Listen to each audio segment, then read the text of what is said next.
आज मैं आप सबके बीच में आई हूँ, आपको एक छोटा-सा अपने विचार व्यक्त करने के लिए, संस्कृति और व्यक्तित्व पे। आप सब जानते होंगे या बहुत लोगों ने अपने अपने टाइम पे एक सीरियल देखा होगा या मैं कहूँ कार्टून देखा होगा, जिसे हम लोग बोलते थे मोगली।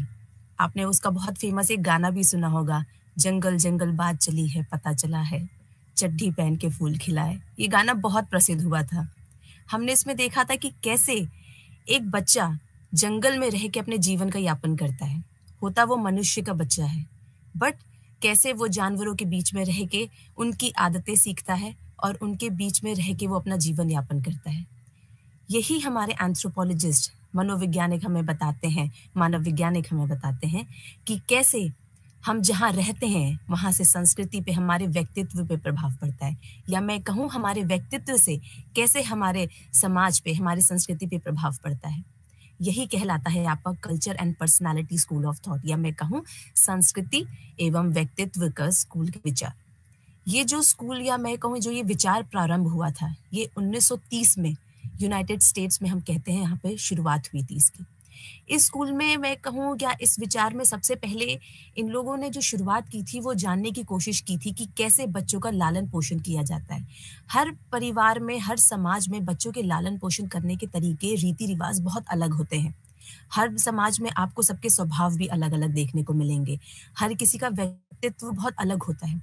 इसी चीज़ को हमारे एंथ्रोपोलॉजिस्ट या मैं कहूँ मानव वैज्ञानिकों को बहुत आकर्षित किया था और इन लोगों ने ये विचार किया कि क्यों ना हम ये सारे समाज के बारे में पढ़ें कि कैसे ये हमारा समाज हमारे व्यक्तित्व पे और एवं हमारा व्यक्तित्व कैसे हमारे समाज को निर्माण करने में असर करता है।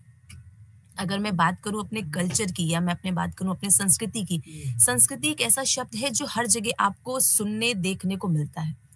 एंथ्रोपोलॉजी वालों ने भी इसकी बहुत सारी डेफिनेशंस दी हैं, बहुत सारी परिभाषाएँ दी हैं। करीबन-करीबन अगर मैं देखूँ तो आपको 300 से अधिक परिभाषा इसकी देखने को मिलती हैं।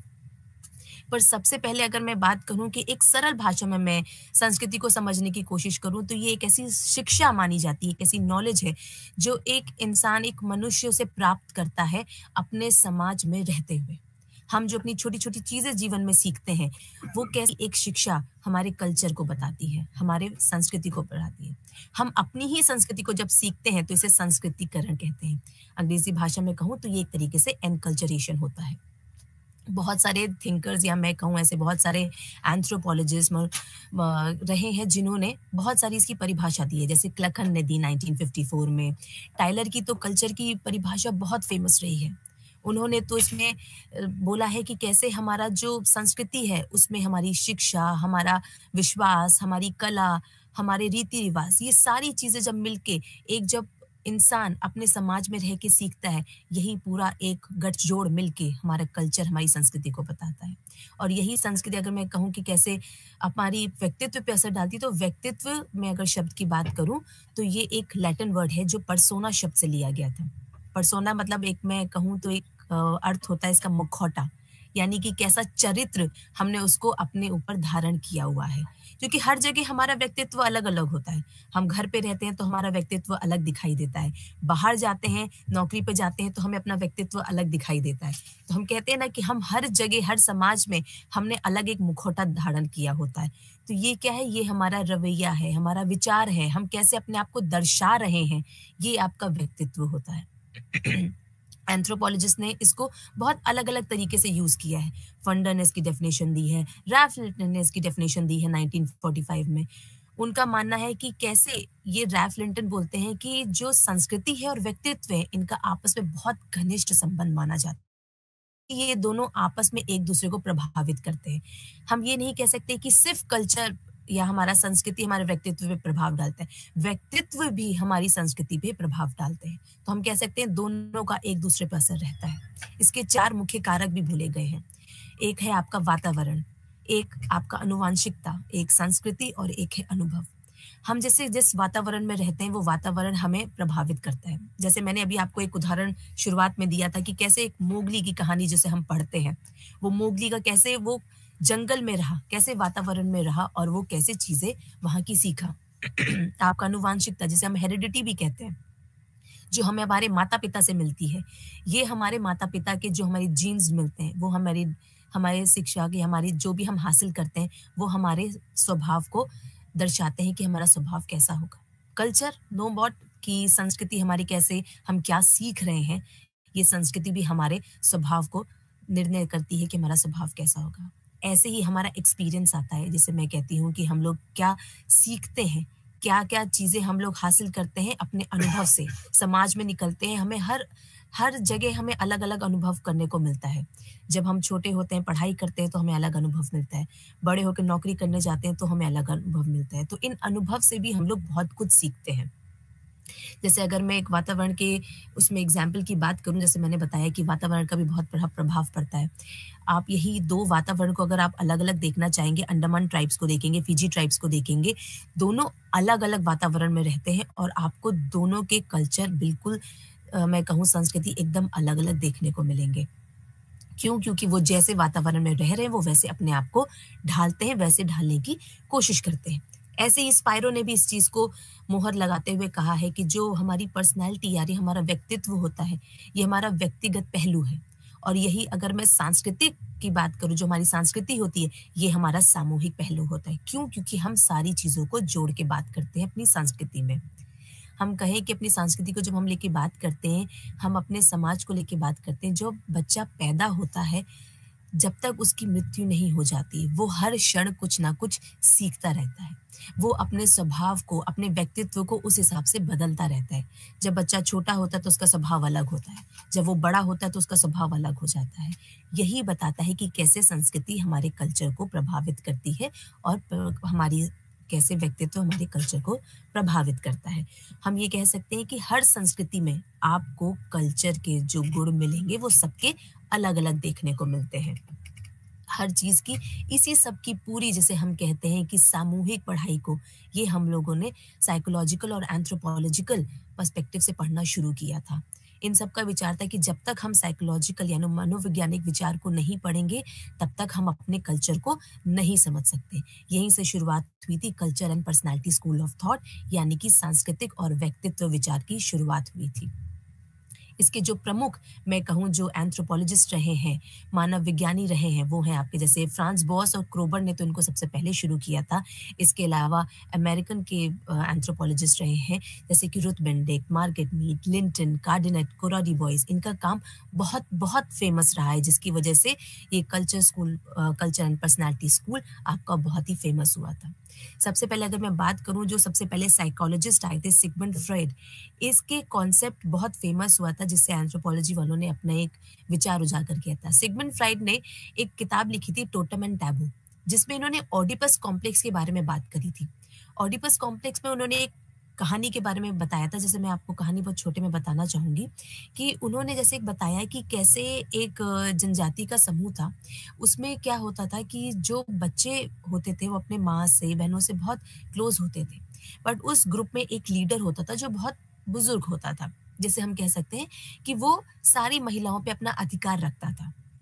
जिसकी वजह से वो ज़्यादातर उनकी जो महिलाएँ होती थी उस समूह की, वो मैं कह सकती हूँ उन लीडर के साथ रहती थी। उसकी वजह से क्या होता था कि जो बच्चे होते थे, वो जैसे-जैसे युवा की स्टेज में आने लगे, उनको वो पिता से एक जलन होने लगी। यही डेवलप हुआ था ओडिपस कॉम्प्लेक्स, एक जलन का स्वभाव डेवलप हुआ। उस जलन की वजह से उन्होंने उनकी हत्या कर दी थी। बाद में जब उन्होंने हत्या करके उस उनको खाए तो उनको बहुत अफ़सोस हुआ कि हमें ऐसा नहीं करना चाहिए था।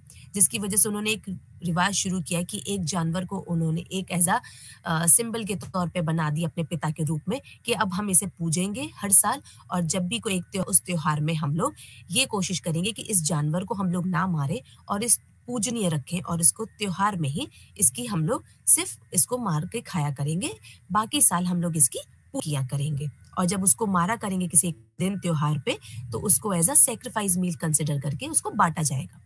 अब सिगमंड फ्राइड ने कहा कि ये ओडिपस कॉम्प्लेक्स की जो थ्योरी है, ये एक तरह से यूनिवर्सल, ये हर जगह पाई जाती है। बट इसको बहुत क्रिटिसाइज़, इसका विरोध किया गया। मेलानोस्की ने इसका विरोध किया। उन्होंने बोला कि ये कॉन्सेप्ट को तो मैंने ट्रोबियन सोसाइटी में देखा, वहाँ तो ऐसा कुछ नहीं पाया गया। फ्रांस बोअर्स ने भी इसका विरोध किया कि ऐसा तो ये कल्चर या मैं कहूँ संस्कृति को पढ़ने का जो ये तरीका है, ये एक तरफ़ा है। ये कॉन्सेप्ट या मैं कहूँ ये विचार बहुत गलत है। ऐसे ही क्रोबर ने भी उनको इस चीज़ को बोला कि ये सिर्फ़ उनकी इमेजिनेशन है। ये इनकी सिर्फ सोच है और ये ऐसा नहीं पाया गया है। इसी चीज़ को लेके इनकी काफ़ी बुराई हुई थी। आगे बात करते हैं कि कैसे ये कल्चर एंड पर्सनैलिटी स्कूल आगे विकसित हुआ। सबसे पहले जैसे मैंने बोला कि इन दोनों का आपस में एक-दूसरे का प्रभाव पड़ता है। तो सबसे पहला जो प्रभाव देखा गया था वो व्यक्तित्व का कल्चर पे देखा गया था। तो सबसे पहले इसको देखने वाली थी रुथ बेनेडिक्ट। ये फ्रांस बोअज़ की स्टूडेंट रही हैं। इन्होंने इन्हीं के अंडर में पीएचडी भी करी थी। इनका नेटिव अमेरिका में सोसाइटी पे इनकी बहुत अच्छी पीएचडी रही है। इन्होंने इसी पे एक काम किया और उन्होंने बोला कि हमें कैसे समाज को पढ़ना चाहिए, कैसे समाज के लिए काम करना चाहिए, उसी के कॉन्सेप्ट को लेके इन्होंने एक शब्द दिया था पैटर्न शब्द को, कि कैसे हमारा कल्चर एक पैटर्न में विकसित होता है, बनता है। कैसे हम छोटे-छोटे रीति-रिवाज़ देखते हैं अपने समाज में, कैसे छोटे-छोटे रीति-रिवाज़ होते हैं कि कैसे हमारे स्वभाव को चेंज करते हैं या हमारे स्वभाव पे असर डालते हैं। इन्हीं सारी को मिला के इन्होंने एक अपनी किताब लिखी थी जिसका किताब का नाम था पैटर्न्स ऑफ कल्चर, जो 1934 में पब्लिश हुई थी, छप के आई थी 1934 में। ये बुक इनकी काफ़ी फ़ेमस हुई थी, इन्होंने बहुत अच्छा काम किया था इन्होंने। कैसे मनोवैज्ञानिक इन्होंने संबंध को यूज़ करते हुए, अप्रोच को यूज़ करते हुए इन्होंने अपनी बात को समझाने की कोशिश की थी कि कैसे हमारी छोटी-छोटी चीज़ें जो हम लोग रीति-रिवाज़ करते हैं, वो कैसे आपस में एक-दूसरे से जुड़े होते हैं और हमारे व्यक्तित्व को बनाने की कोशिश करते हैं। इन्हीं सारे व्यक्तित्व को गठजोड़ करके जो ये बनता है, ये हमारा कल्चर यानी संस्कृति का गठजोड़ कहलाता है। इसी गठजोड़ के संबंध को इन्होंने बोला था कि अगर हमें किसी कल्चर का इंटीग्रेशन यानी गठजोड़ अगर संबंध देखना है, तो इन्होंने एक कॉन्सेप्ट दिया था कि इसको चेक करने के लिए हम स्पेशल जीनियस के फॉर्म में चेक कर सकते हैं। यानी कि ऐसे कुछ जीनस होते हैं, जिसे हमें चेक करना चाहिए। इन्होंने 2 टाइप्स ऑफ जीनस बताए थे। एक बताए थे अपोलियन और एक बताया था डायनोसियन। अपोलियन पैटर्न बताते हैं कि कैसे जो लोग बहुत शांत स्वभाव के होते हैं, जिनमें बहुत संयम होता है, जिनका स्वभाव दूसरों के लिए बहुत अच्छा होता है, ऐसे लोगों को इन्होंने अपोलोनियन पैटर्न में रखा था। और वहीं दूसरी तरफ जिन लोगों में बहुत एग्रेसिवनेस होता है, बहुत गुस्सा होता है, ऐसे लोगों को इन्होंने डायनोसियन कल्चर में या मैं कहूँ डायनोसियन पैटर्न में रखने की कोशिश किया था। इन्होंने कहा था कि आप किसी भी समाज में जाएँगे, आपको यही 2 तरीके के लोग देखने को मिलेंगे। या तो वो अपोलोनियन हो जाएँगे या तो वो डायनोसियन हो जाएँगे। इस बेसिस पे हम लोगों के अपने संस्कृति को दूसरे समाज की संस्कृति को पढ़ सकते हैं। ऐसे ही उन्होंने बहुत सारी अलग-अलग सोसाइटीज़ की स्टडीज़ की थी जिसमें जैसे उन्होंने ज़ूनी, पीमा ये सारी ट्राइब्स हैं अमेरिका की। इन सब पे इन्होंने काम किया था और इन्होंने अपना एक कॉन्सेप्ट बताया था कि इन्होंने अपनी पैटर्न ऑफ कल्चर जैसे मैंने बताया आपको एक मोनोग्राफ बुक रही है 1934 में जो आई थी। इन्होंने बताया था कि कैसे ज़ुनी जो अमेरिका के हैं और क्वाकिटल नॉर्थ ईस्ट जो नॉर्थ अमेरिका की जो ट्राइब पाई जाती हैं, इनमें कैसे अंतर बताया था इनकी दोनों समाज में। जैसे ज़ुनी जो रहे हैं, ये फ़ॉरेजर्स हैं, जैसे जाके खाना फल ढूँढते हैं और अपना गुज़ारा करते हैं। क्वाकिटल ये लोग एग्रीकल्चरिस्ट हैं, खेती करते थे। तो उन्होंने बताया कि जो ज़ुनी ट्राइब थी, वो बहुत कोऑपरेटिव थी। उनमें बहुत समझौता कर लेते थे, बहुत कैजुअल्स होते थे। इनके अगर रीति-रिवाज़ की बात करूँ तो इनका जो विवाह होता था, बहुत साधारण तरीके से होता था। इनके में अगर किसी की मृत्यु भी हो रही है, तो बहुत ज़्यादा दुःख नहीं जताते थे। बहुत शांत तरीके से उसका अंतिम संस्कार कर देते थे या उसे मैं कहूँ कि वो लोग दफना देते थे। वहीं क्वाकिटल एकदम इसका विपरीत, इनके में जब विवाह होता है तो बहुत धूम-धाम से होता है और यही अगर किसी की मृत्यु होती है तो बहुत ज़ोर-शोर से उसके लिए ये लोग दुःख ज़ाहिर करते हैं। अब ये एक दो कैरेक्टर कैसे बताता है कि जो ज़ुनी कल्चर है यानी जो ज़ुनी ट्राइब है, वो बहुत ही मॉडरेट, बहुत संयम है, सिर्फ़ अपनी कम्युनिटी के लिए ही फ़ोकस रहते हैं, बहुत संयम विचार रखते हैं और यही आपका क्वाकिटल एकदम बहुत एक्सप्रेसिव है, अपने भावनाओं को बहुत खुल के व्यक्त करना जानते हैं। ये लोग अपने लिए ज़्यादा सोचना प्रेफ़र करते हैं एज़ अगर हम कंपेयर करें तो ज़ुनी है वो ज़्यादा किसी से कॉम्पिटिशन नहीं रखते हैं, कोई भी उनका आपस में भेदभाव नहीं होता है बट वही क्वाकिटल बहुत चीज़ों को लेकर आपस में अंतर रखते हैं, एक-दूसरे को लेके एक जलन रखते हैं।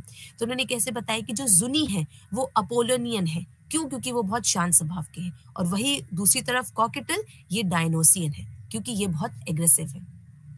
इसी दौरान क्या हुआ सेकेंड वर्ल्ड वॉर आई। उसी समय क्या हुआ कि वहाँ की सरकारों ने सोचा कि जब ये युद्ध हो गया है तो हमें दूसरे जो देश है उनके बारे में जानना चाहिए ताकि हम उनकी कमी जान सकें और उनके लिए हम कोई ना कोई एक्शन ले सकें। उसी समय यूएस की सरकार ने रुथ बेंटिक से कॉन्टैक्ट किया और उनसे बोला कि आप जाके कहीं पे फील्ड वर्क करिए। अब वो कहीं बहुत ज़्यादा तो बाहर नहीं जा सकती थी क्योंकि युद्ध चल रहा था, जिसकी वजह से उन्होंने जापान पे, क्योंकि वो उनका विरोधी देश था या मैं कहूँ दुश्मन देश था, उस पे काम करने के लिए उनको बोला गया, तो उन्होंने उस पे काम किया। और काम भी उन्होंने वहाँ के नहीं, मैं कह सकती हूँ कि सेकेंड सोर्सेस पे, किताबों पे या मोनोग्राफ था, ये जो हिस्टोरिकल डॉक्यूमेंट कहानियाँ हो जाती हैं, इन सब से उन्होंने अपना कहानियाँ हो जाती हैं, इन सब से उन्होंने अपना एक एनालिसिस दिया या मैं कहूँ उन्होंने एक तरीके से सारे सेकेंडरी डेटा पे काम किया। इसी को उन्होंने नाम दिया था कंटेंट एनालिसिस मेथड, यानी कि जो चीज़ें लिखी हुई हैं उस पे अपने उसको पढ़ के अपने विचार जानने के अपने विचार दिए थे। उन्होंने कैसे बताया था कि कैसे जो जापानीज़ लोग हैं कि उनको इतनी स्ट्रिक्ट टॉयलेट ट्रेनिंग दी जाती है कि कैसे जो जापानीज़ लोग हैं कि उनको इतनी स्ट्रिक्ट टॉयलेट ट्रेनिंग दी जाती है कि कैसे अपने अगर उनको टॉयलेट जाना है तो बहुत उसको रोक के रखना है, बार-बार नहीं जाना है। यही उनकी चीज़ों को उनको क्या स्वभाव को बनाता है, एग्रेसिव बना देता है, बहुत क्रोधी बना देता है। इसी पे उन्होंने एक अपनी किताब लिखी थी क्रिसेंथेमम एंड द स्वॉर्ड, ये 1946 पे आई थी। इन्होंने बताया था कि कैसे वहाँ के बच्चों का लालन-पोषण होता है। जब बहुत छोटा होता है तो उसको बहुत प्यार से पालते हैं, बहुत अच्छा लालन-पोषण दिया जाता है, उसकी हर बात को माना जाता है। बहुत प्यार दिया जाता है और दिया जाता है, उसकी हर बात को माना जाता है। बहुत प्यार दिया जाता है और जैसे ही वो बड़ा हो जाता है, वो बच्चे को वही एकदम छोड़ दिया जाता है, एकदम अलग कर दिया जाता है, वो एकदम इंडिपेंडेंट हो जाता है। इसकी वजह से क्या होता है कि वो बच्चे में क्रोध आने लग जाता है, एग्रेसिवनेस आने लग जाता है, वो बच्चा चिड़चिड़ा होने लग जाता है कि कहाँ आपने बचपन तक मुझे इतना प्यार दिया, इतना लालन-पोषण इतना अच्छे से किया और अब आप एकदम मुझे छोड़ देते हैं।